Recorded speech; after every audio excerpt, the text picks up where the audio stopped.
Halo? So hi guys, welcome to my vlog.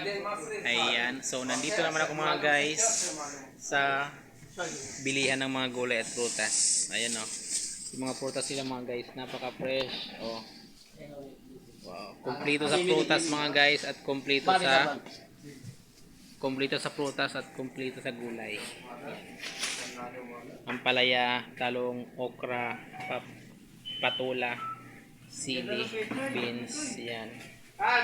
Tapos mga guys, meron silang oh, sitaw, oh, napaka-fresh. Oh.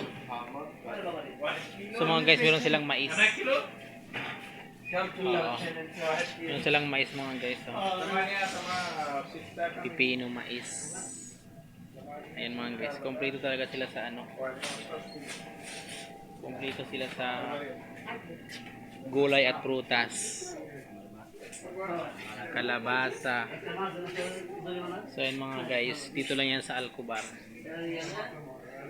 So kagaling lang namin sa trabaho mga guys, dumiretso kami dito kasi bumili kami ng mga lulutuing ulam or gulay. Ayan. Yun lang, thank you for watching mga guys. Let's go. Please subscribe.